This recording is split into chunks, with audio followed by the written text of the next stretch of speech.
रामगढ़ उपचुनाव में क्या होने जा रहा है? हेमंत सोरेन कार्यकाल का 5वां उपचुनाव किस लिहाज से है खास? उपचुनाव को लेकर क्यों उत्साहित है महागठबंधन? रामगढ़ में एनडीए का क्या होगा? क्या लगातार 5वां उपचुनाव भी हारेगा एनडीए? क्या बाबूलाल को देखनी होगी एक और हार? क्या रामगढ़ उपचुनाव तय करेगा भाजपा का भविष्य, या आंसू के सहारे भाजपा का हौसला होगा बुलंद, या फिर सरकार से युवाओं की नाराजगी जताएगा रामगढ़? बेरमो, दुमका, मधुपुर और मांडर, इन चारों विधानसभा क्षेत्र का नाम आप याद कर लीजिए। चारों उपचुनावों में भाजपा का हर्ष भी आप याद कर लीजिए और आप सोचिए कि क्या रामगढ़ में हो रहे उपचुनाव का परिणाम भी वैसा ही होगा। दरअसल उपचुनाव की घोषणा के साथ ही यह सवाल आम हो गया है कि रामगढ़ के रण में बाजी कौन मारेगा? क्या एनडीए रामगढ़ में लगातार 5वां उपचुनाव भी हारेगा? क्या बाबूलाल मरांडी को एक और हार देखनी होगी, या आंसू के सहारे उपचुनाव में खुलेगा एनडीए का खाता? सवाल भाजपा से संबंधित इसलिए भी है क्योंकि 4 उपचुनावों में मिली लगातार जीत से उत्साहित महागठबंधन तो यह मानकर चल रहा है कि परिणाम उसके ही पक्ष में होगा। आंकड़ों के हिसाब से देखें तो महागठबंधन बढ़त में है भी। दलीय समीकरण के मुताबिक रामगढ़ का सीट एनडीए फोल्डर में आंसू पार्टी के पास जाना है।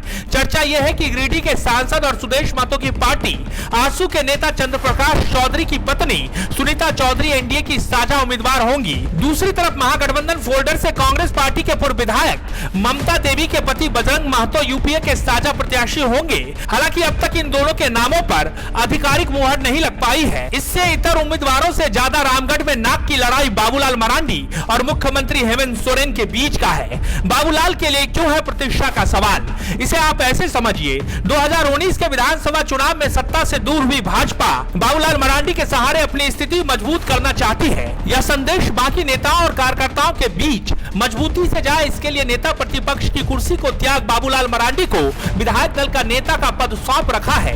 लेकिन 4 उपचुनाव हारने के बाद बाबूलाल को लेकर भाजपा के अंदर धीमे स्वर में ही सही सवाल उठने लगे हैं। बाबूलाल मरांडी से नाखुश झारखंड भाजपा के बड़े चेहरे इस प्रयास में जुट गए हैं कि दिल्ली के नेता भी ये मान ले कि बाबूलाल के चेहरे को आगे रखने से भाजपा को फायदा नहीं हो पा रहा है। ऐसे में रामगढ़ का उपचुनाव बाबूलाल मरांडी के लिए नाक का सवाल बन गया है। भले ही सहयोगी आंसू का उम्मीदवार हो, लेकिन चुनाव परिणाम बाबूलाल मरांडी के राजनीतिक भविष्य पर भी असर डालेगा।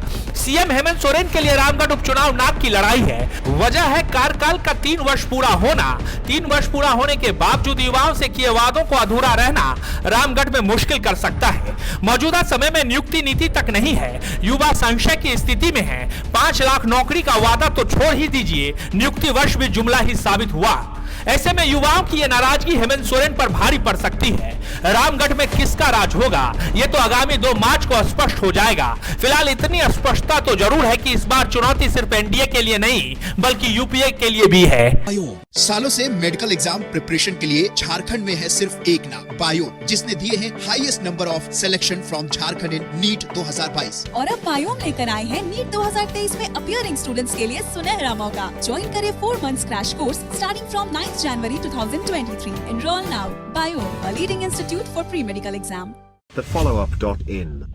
Like, share, and subscribe. www.thefollowup.in